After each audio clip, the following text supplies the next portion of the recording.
To be blunt, says Mr. at Game Over 30, Embark is essentially acting as a developer of AAA multiplayer without the full-bloated cost of AAA development. I've been talking about this cost-focused approach since I started this account. This is one of the biggest reasons why Embark was a sensible investment. Given their base cost, they survive to try again even if a product doesn't work out entirely. Until Arc Raiders, the finals was seen as a mediocre success at best. It pains me to see so many studios and significant video game employers still following the hiring practices of the 2010s. The hiring practice of the late 2010s essentially amounts to hire more bodies and let them go when it doesn't work out. That practice was fine for a decade, but it cannot survive the 2020s. The current video game industry is dealing with a grossly saturated market and a realization that costs are too high per product. AAA development is still a valid product, but it needs to see adjusted cost across the industry. I have seen that this saturation is just not normal. The reason I've seen that this saturation is not just normal is simply because it wasn't what we had a few years back. You are talking about within 5-ish years, okay? Within 5 years, game releases doubled on Steam alone. Look at here. Let me show you this. Look at this number in 2020. There were 9,655 games that launched on Steam in the year 2020. In the year 2024, the number went up to 18,567. Essentially, give me some approximation, somebody. We got a doubling. Are we going to see a doubling in the next 5 years? I don't know. But in reality, the movement to almost double was actually less than 5 years. I'm giving 5 years because I'm looking at 2025 as possibly still coming through, as the average has been about 1,000 video games every month. 2025 is now basically running head-to-head with 2024, and today is December the 2nd of 2025. If we still have another 800 games to go, it's going to win. It's going to win. And that's just what we're seeing within 5 years. If another 5 years takes this trajectory, AAA is dead. It's already dying. And this post that Game Over 30 put here is in response to the game industry's interview with the man who signed Arc Raiders, claiming that the AAA industry is at its end. He got this interview, and they talked about it. They talked about the end of AAA, Owen Mahoney. And I got to tell you, when Owen Mahoney was given a chance to invest and eventually buy Embark Studios, developing behind Arc Raiders, he didn't hesitate. It was the easiest yes I've ever said, he tells the game business. But the investors behind Nexon, a company Mahoney led for 10 years between 2014 and 2024, were not so certain. I got a lot of pushback from investors and board members. Certainly a lot of analysts I talked to were like, what the heck are you doing? That's crazy. But in their defense, there were a couple of things. Number one, the mental models represented by Embark, by what Embark did, are completely different than most of the mental models operating in AAA online game development today. And usually when you're buying a company, especially for large numbers, you want to buy one that's profitable. Not only did they not have any profit, they didn't have any revenue. Not only did they have no revenue, they didn't have a product. And they were 3 years away by our now clearly optimistic estimate of coming out with a product. On paper, it sounded like a questionable deal. But Mahoney had additional insight his investors lacked, which is EA, basically. I was going to say that. Embark is made up of people from EA's DICE studio, the developers in Battlefield series, and led by former EA executive Patrick Soderlund. This guy is the hardest lesson learner in the whole wide world. Do you know where I know him from? If you don't like it, don't buy it. Battlefield people, you don't know this, but this guy has been quiet. His face has not even been shown because y'all will probably have remembered and not bought Arc Raiders. So he just basically shut up and sat in a little corner. In his past life running the corporate development at EA, Mahoney played a big role in EA's acquisition of DICE and the hiring of Soderlund. This is a fabulous group that are operating at a level people don't really operate in our industry, Mahoney explains. They are very, very rare. And they wanted to understand how Nexon Games model, games like Maple Story and Dungeon Fighter grow for 20 years. How was that possible? It was a real yin and yang with their strengths and things that we wanted. Our strengths were things they wanted. That's why you look for, that's what you look for in M&A. So it's an easy decision, but it was very hard. Embark basically jumps into this. They interviewed Soderlund in October. He's been, really, I think he's really been chill. He was one attributed with that, whole issue. But here's the thing. Mahoney has started publishing his thoughts on the state of video game via his business blog. I've had numerous analysts and industry leaders forward these unto me over the past year. And one of those topics he keeps coming back to is the structural problems facing AAA game development. Structurally, the industry is in really bad shape. We're sort of at the end of days. Now, when they say the end of days, you have to understand something is brewing and somebody knows what's going on. You see, AAA is basically toast. It's cooked. The age of the indie, the age of the AA is here. Anybody who is not farming AA money or farming AA investment in terms of video game development is already behind. PlayStation, AA development. Nintendo, the kings of paper cutout AA development. That's why they've been winning for a long time. As all the AAA people were running all over the place, Nintendo was looking and saying, nah, bro, we're going to leverage our nostalgia to the maximum point. This is what Nintendo always had as its advantage. Pay attention to that. Who else is doing AA development? Aha, you got it. With all that billions of dollars, it's Xbox. They know. ID at Xbox, it's a publishing arm every day, every minute. They're doing it with development. They're doing it with their own studios. Majority of their studios are actually AA studios. Many people don't necessarily realize that. Of a lot of the studios that were acquired before Bethesda and Activision, Xbox's game studios were made up of AA developers. And with these developers, you can keep your costs very manageable. Not only can you keep your costs very manageable, you can also make sure that you keep your operations sensible. And with Game Pass supporting these kinds of studios, guys, it's a done deal. You're not following, like what Game Over 30 said, the 2010 model where you hire, do something, fire. You're literally sitting there and swimming in cash. One way or the other, your games are going to break even. If they don't break even on the sales floor, they'll break even in the subscription service. And that's what they've done.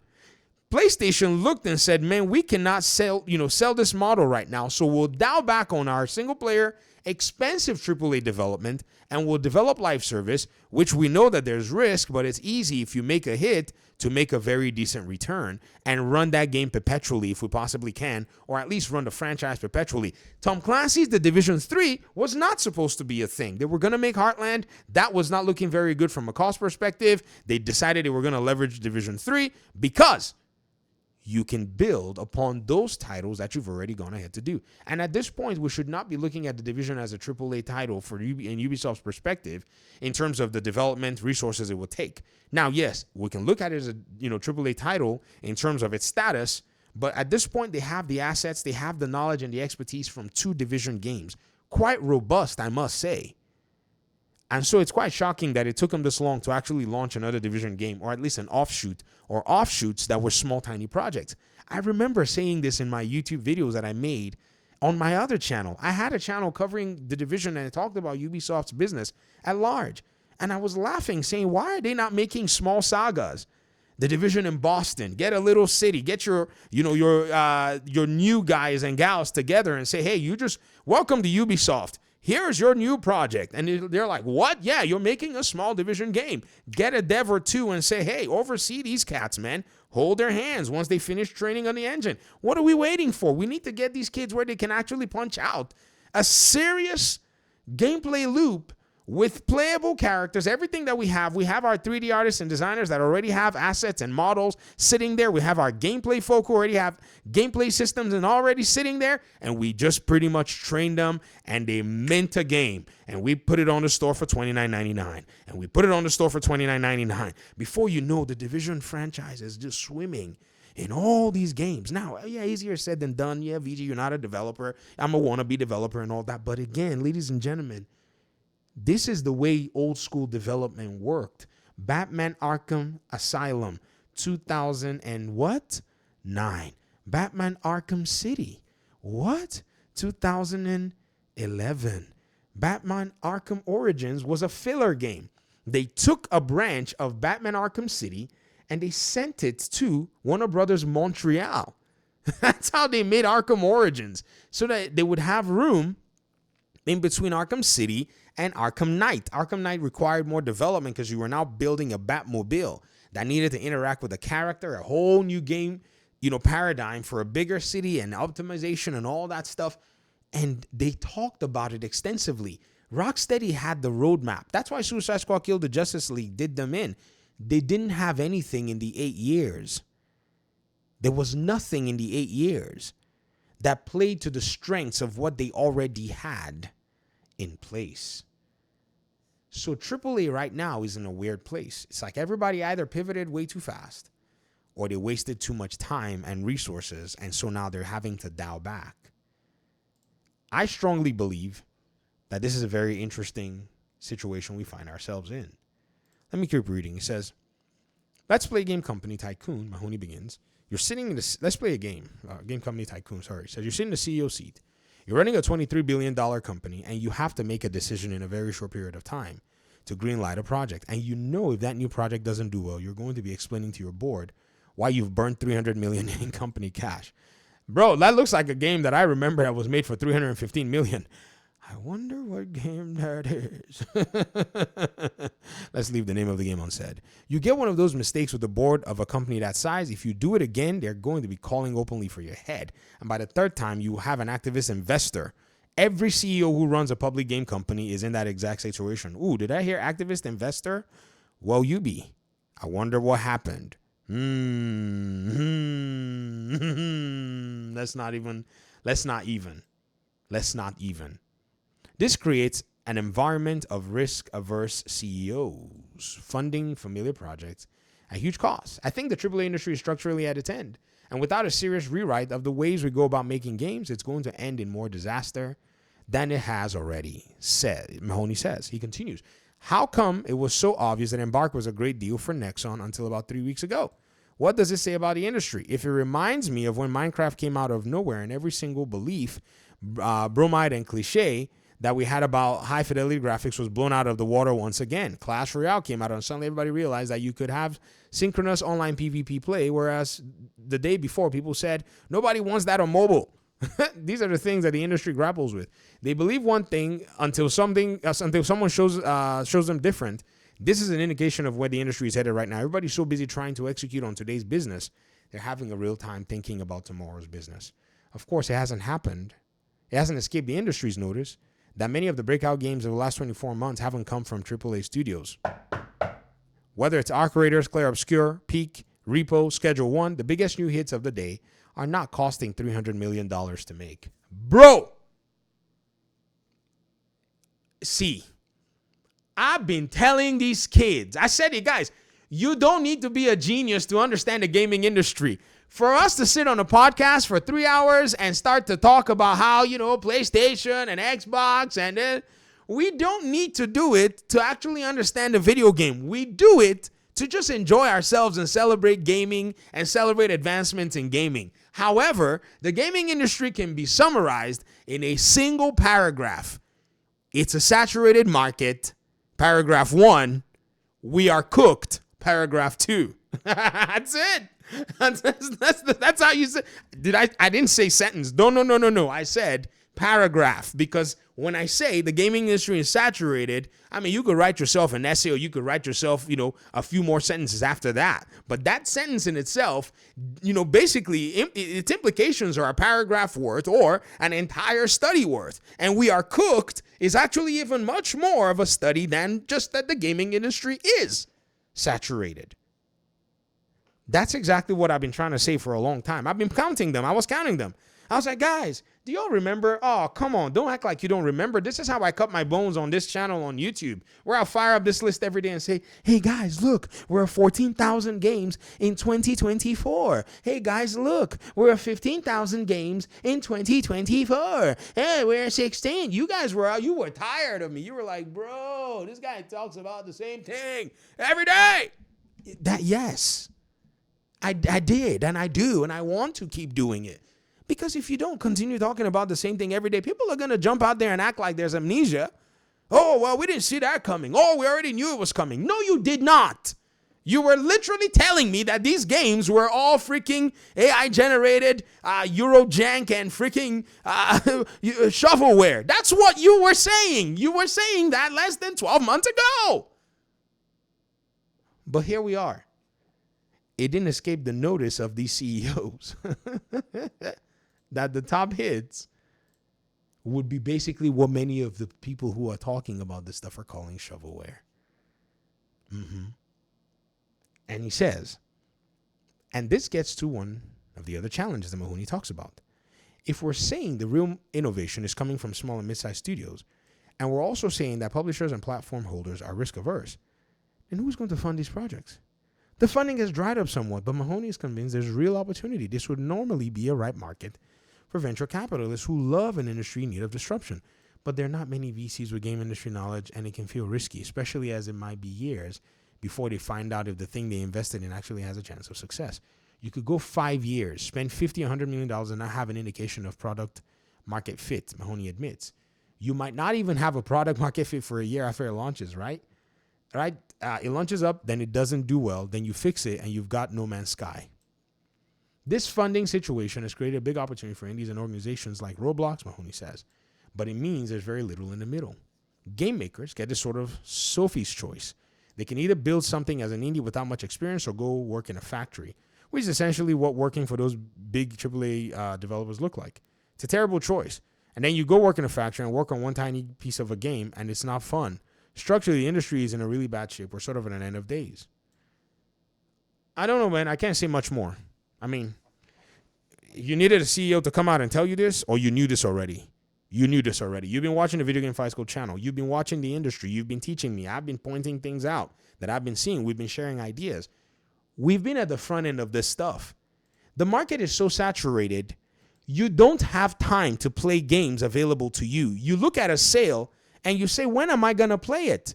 You look at a sale and, whoa, you click the game and you're like, oh, I'm so excited. And you buy the game and realize it's been given to you for free.